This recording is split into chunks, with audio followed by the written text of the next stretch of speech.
Unlike every person on the face of the earth, I did not love Black Panther. Upon first viewing, I thought it was very surface level, and I'm a big fan of Ryan Coogler, and out of his 3 films, I would say this is his 3rd best. I thought the music was really good, the cinematography was very dynamic, and had some very inspired composition and movement, but the CGI was, for lack of a better word, awful in a few parts. The action wasn't very impactful, except for maybe 2 fights, and I thought the story was okay, but a little cliche at times. And often after I watch Marvel movies, I leave having some type of problem that I can't quite put my thumb on, and that's usually because they lack strong and clear direction.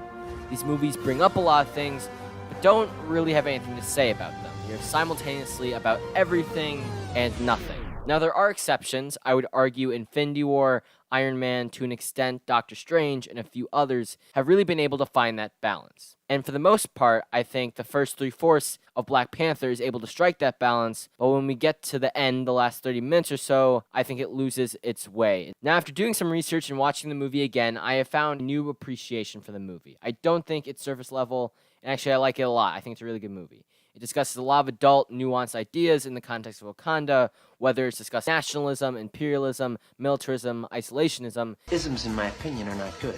It does it, for the most part, subtly. Now, I've lately been watching a lot of Nando V Movies, and he examines popular comic book movies in that realm, and suggests improvements, but with the gimmick of only changing one thing. He also made a Black Panther video. Go check it out. It's really good. So, in an effort to fix the last 3 minutes of Black Panther, my one change to it is instead of the final battle happening in Wakanda, it takes place in Kenya. Now, before I get to that, I want you to watch this. T'Challa taught me to my face right here that he'll bring Claw back. Did he do it? T'Chaka stole him from our I don't care! Claw stole from us! He murdered my mother and father! 30 years there's been no justice, and T'Challa swore to bring him back. Not take him to the UN, not take him to the CIA, but bring him here to us. to bring our children into this world where they become conquerors. Yes. Our children will be leaders of a truly free world. Not just a tiny country where we have to hide everything that makes us great. There will be war and death. But in the end, it will be beautiful. And Wakanda will stand tall.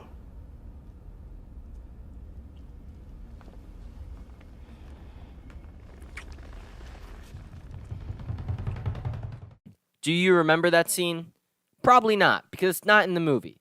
Had it been in the movie, I think it would have solved most of my problems I had with the movie upon first viewing. Not only does it hammer home the fact that they are married, which is incredibly important later on, although it is only explicitly mentioned once, it also helps illustrate the nationalist sentiment of W'Kabi's character, which helps to flesh out not only his character, but the movie's thematic spine. And at the heart of this movie, I believe, is T'Challa's journey on 3 fronts. The external conflict of what type of Wakanda he'd lead, an isolated utopia or a new world superpower. His internal conflicts as he wrestles with the transition from boy to man. Conflict exacerbated by his father, and more specifically, his father's mistakes. He can't be the overly bureaucratic king who led through inaction, but also he can't jeopardize Wakanda's future through violence. T'Challa's third conflict is deciding what kind of king he will be.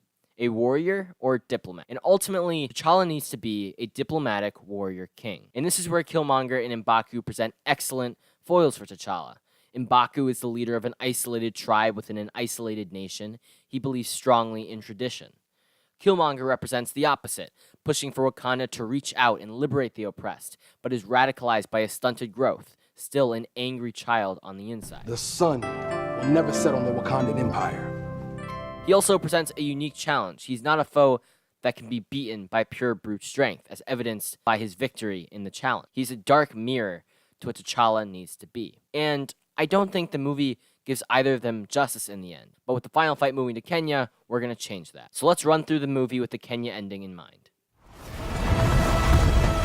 Now, it is already established that Kenya is right next to Wakanda, but there needs to be a reason beyond location for Kenya to be the perfect place for Killmonger's agenda.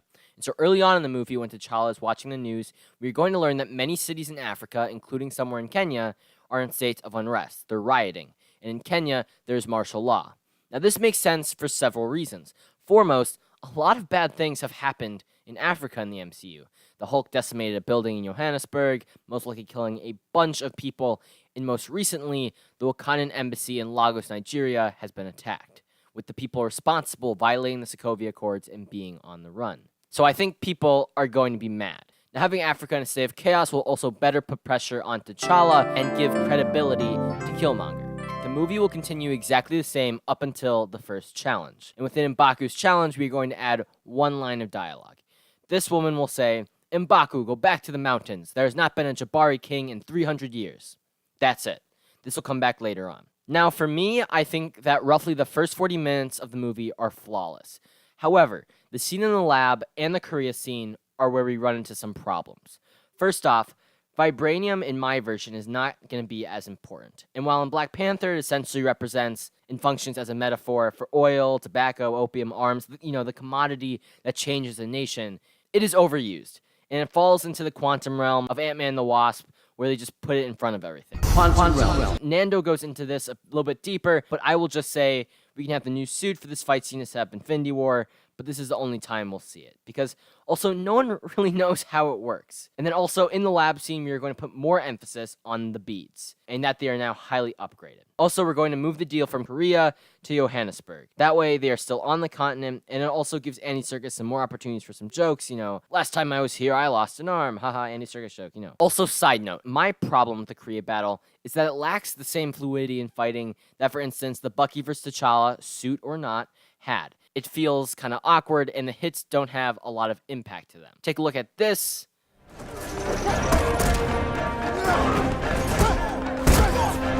Compared to this.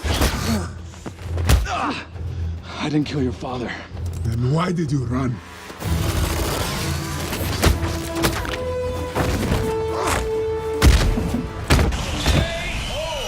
Now getting back to it. After T'Challa is thrown off the mountain, Shuri will not somehow obtain the necklace. Instead, we'll see Killmonger looking on the TV and see that what is happening in Kenya is reaching a fever pitch after the Johannesburg incident. And also, he'll be holding T'Challa's necklace, and he'll rip the necklace apart. Now, fast forward to M'Baku's throne room, and we're going to add a few lines of dialogue. After he makes the vegetarian joke, Ross will try and say something like, "Please, you need to listen," and M'Baku will cut him off. He'll say, "You have no right to speak here. The last white man who came into this country killed our people and stole what is rightfully ours." Then T'Challa's mother will interject, "That's funny coming from you." M'Baku, "Wakanda is my home." Then we'll fast forward a little bit more, and T'Challa won't get his suit back, and then this conversation will go a little bit differently. Nakia will bring up that when she was in the palace, she overheard their plan. And Shuri devises that in order to beat Killmonger, without a suit, they will need to stop its shockwave power. Hence, the beads. They are EMPs that can stop the shockwave. Then they will plan to go back to the lab and get the tech, so that way Nakia, Shuri, and Everett can have a similar thing to in the movie. And she'll go on to say that if she tunes your hand cannons to the right frequency, they can neutralize the vibranium in Killmonger's suit. We briefly see this in the movie with Claw using the shockwave and T'Challa shoots shifts. That's the idea that they're going to leverage. So then they will leave the room, and we will have a similar conversation with M'Baku. We'll instead end with him not saying that they're on their own, but instead T'Challa will convince him. T'Challa will say, "Wakanda is both of our homes. Its people are our people. Forget its history. We are fighting for its future. Our future." And M'Baku will take a beat and then say, "If you're going to fight, you'll need a uniform." He'll then take him to an armor room, where on display is a very old Black Panther suit from 300 years ago. T'Challa will say, "Thank you, brother." M'Baku, "What's our plan, my king?" Now, this not only fixes M'Baku's lazy writing, because he says he's not going to come in, but because it's action movie logic, he comes in anyway. But it also shows T'Challa finding balance. For while he is indeed wearing something of great tradition, he is fighting for a new future. Okay, so now the final fight. It'll go pretty much exactly the same as the original one, just instead of a field in Wakanda, is a metropolitan area in Kenya. We'll have more rhinos, a jet will crash, T'Challa rises from the ashes, yada yada. Only thing difference is, because T'Challa doesn't have the shockwave power, like Nando did in his video, he's gonna have much more interesting fight scenes akin to those in Civil War. Now, the Wakandan militants will fight the Kenyan people, police, and forces.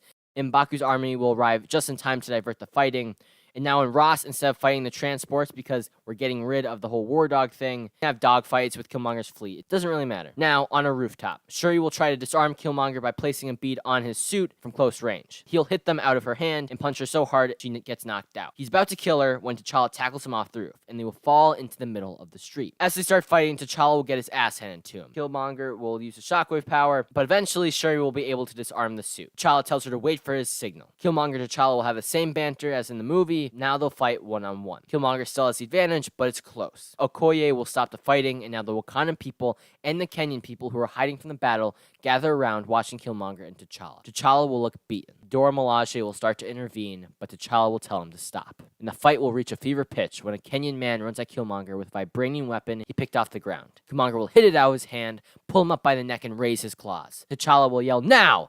He'll dive roll for the spear and plunge into Killmonger's chest just as Shuri uses her hand cannon. We'll get the same exchange as in the movie. He'll look around and see all the people he was trying to liberate watching him in fear. T'Challa will take Killmonger on one of the jets to the same place. Killmonger will get the same ending. Now in the movie, it's hard to see, but T'Challa crosses Killmonger's hands in an X, the Wakandan salute, signifying Killmonger as one of them, a Wakandan, which is a really awesome bittersweet send-off, not unlike that of Logan, but we don't see it. So in this version, we'll have a close-up on that instead of a wide. Now, the very last change, and this is a bit minor, but instead of the mid-credit scene being in the credits, it will be directly after the Who Are You bit. Then we'll roll to credits, because I'm sure Marvel can find something else to tease. This is the end of the conflict. It is the end of the movie, and it needs to be in the movie, not in the credits. Having the final battle in a street in Kenya forces Wakanda to come out into the open to help a weaker nation. They will see a superhero fighting for them, and what that looks like. And also getting rid of the war dogs will help to localize the conflict, make it more intimate for the audience, and not make it some end-of-the-world battle that we've kind of become tired of. Also, not having the shockwave ability will make action a lot more interesting. Now, regardless, the movie was made, and this doesn't change anything, but it is a fun exercise. Wakanda ensued into chaos because of the struggle between tradition and the need for change. And I thought that I didn't like Black Panther because I wasn't black. But that was wrong, because this is a movie that I think is for everybody. This struggle is happening right now. It is not just a story of some fictional, high-tech, futuristic society. It is about a divided country that needs to come together.